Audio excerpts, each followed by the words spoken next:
بعد مرة أخرى يريد أن يخرج النجم طبعا من الضغط اللي عاشه طوال الدقائق الماضية في هذا اللقاء. مشاهدينا الكرام، اللي اكتفى فيه بالدفاع، لكن الترجي ما زال يهاجم، الترجي ما زال يهاجم.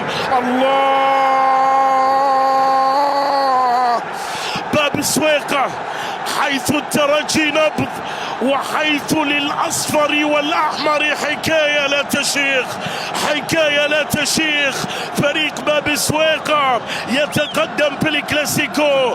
الترجي أولا مشاهدينا الكرام في هذا التوقيت في لقطة تتحرك فيها مدرجات رادس، مدرجات رادس تهتز الآن في هذا التوقيت بهدف جاء بعد ضغط طويل وضغط طوال. كل اللحظات الماضية مين اللي سجل؟ خلينا أقول لك مين اللي سجل. هذا اللي سجل واللي حط كرة في ذلك المكان طبعا، وفي الزاوية البعيدة والبعيدة جدا، ونجح في أن يضع الترجي في المقدمة 1-0.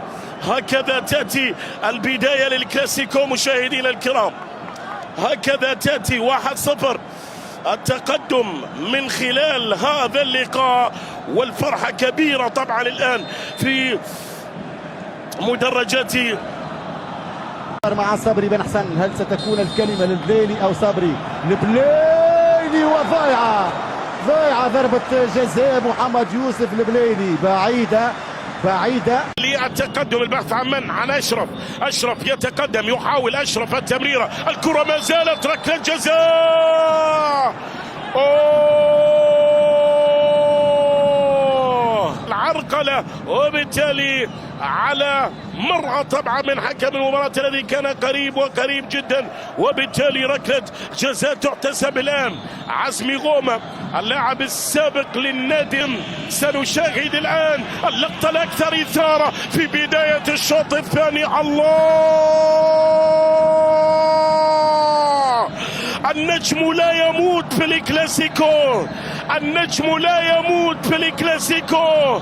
يعود ويشعل رادس، يعود ويشعل رادس. أجواء الكلاسيكو هكذا تأتي في شوط المباراة الثاني. تقدم أشرف وعاد الإتوال من جديد إلى واجهة الكلاسيكو. 1-1 مشاهدينا الكرام في ركلة جزاء، هي الثانية في هذا اللقاء. الأولى كانت للبلايلي لكنه أضاعها. أشرف لم يضيع اللحظة التي في التمرير. الكثير من التمريرات الخاطئة. هذه كرة، الله، النجمة عادت لتتلألأ من جديد، النجمة عادت لتضيء سماء الملاعب التونسية من جديد. أسامة عبيد يضيف الهدف الثاني للإتوال. الله يا أسامة عبيد على الكنترول، وقبل ذلك التمريرة من أشرف الذي مرر كرة بهذه الطريقة الجميلة والكنترول. وأسامة عبيد يشعل الكلاسيكو التونسي بهدف ثاني. كنترول ولا أجمل، كنترول ولا أروع، والنهاية كان لابد أن تكون بهذه الصورة. 2-1 للإتوال، كانت 1-0 للترجي، لكن يتغير كل شيء في شوط المباراة الثاني في هذا اللقاء. نعم، هذا هو براكوني. الإتوال من أن ينتصر، لكن نبقى مع هذه الكرة للأمام. يا لها من فرصة، يا لها من لقطة، يا لها من عودة. فريق الدم والذهب مرة أخرى عاد للقاء. 2-2. الترجي يعود الترجي يعدل النتيجة. معز الحاج عليم هو الذي يعيد الترجي من جديد من كرة شبه ميتة شبه منتهية، لكن بالرغبة والإصرار وبالعزيمة ينجح في هذا التوقيت معز الحاج علي أن يسجل هدف التعادل. 2-2 في هذا الكلاسيكو التونسي الكبير. عاد مرة أخرى الترجي من جديد عن طريق معز الحاج علي البديل. 4 أهداف في هذا اللقاء. بداية تليق بالكبيرين، بداية تليق بكرة القدم التونسية. نعم، هذه البداية لنشاهدها في شوط المباراة الثاني. مرور وانطلاق الآن وتمرير الأمام، لكن الكرة تعود لحارس المرمى.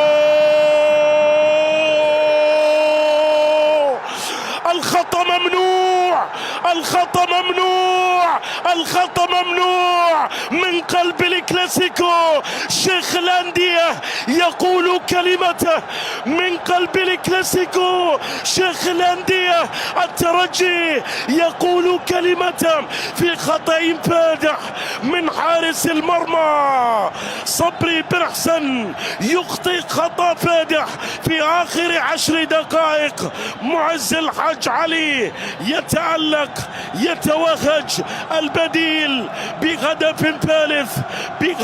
ثالث. هذه الإعادة لهذه الكرة. كنت أقرب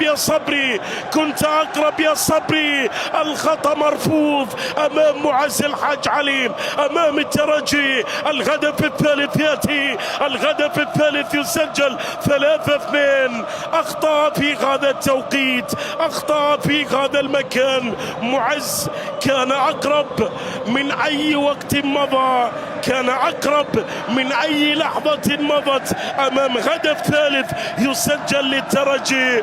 3-2. يأتي الآن التقدم مرة أخرى بعد أن كانت 2-2. يا له من شوط ويا لها من بداية في هذا الموسم.